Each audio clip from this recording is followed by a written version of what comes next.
ভোটের মুখে ক্ষুব্ধ জনগণ, এর ফলে তারা করল রাস্তা অবরোধ।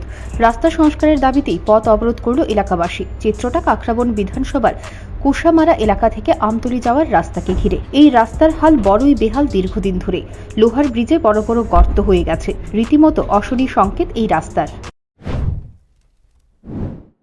ব্রিজ এটা তেপানিয়ার সাথে যুক্ত, এটা কুশামারা উত্তরপাড়া 4 নম্বর ওয়ার্ড ব্রিজ। এদিকে সবাই চলাচল করে সব সময়, কিন্তু সবাই পরে ডেইলি কইতে গেলে এখানে পরে অ্যাক্সিডেন্ট হয়। কতদিনের সমস্যাটা এটা আপনাদের? সমস্যা 6 মাস না, 4-5 বছর, 4 বছর ধরে। আপনারা স্থানীয় পঞ্চায়েত রাস্তা তো অনেক বছর ধরে এখনো ঠিক হয়নি, রাস্তা অনেক বছর ধরে। না, আপনারা কি স্থানীয় ব্লকের বা পঞ্চায়েতে কোনো ইনফর্ম করছিলেন এই বিষয়ে?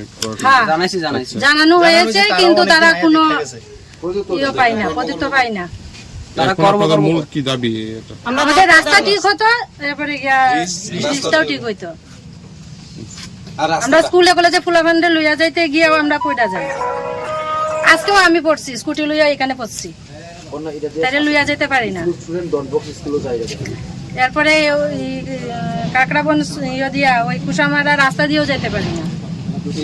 রাস্তাটা প্রচন্ড বাজে, ডাউনটা উঠতে পারি না, প্রচন্ড বাজে, হাঁটিয়ে হাঁটিয়ে উঠতে লাগে। এখন আপনাদের কি দাবি? আমাদের রাস্তা এবং ব্রিজ হোক।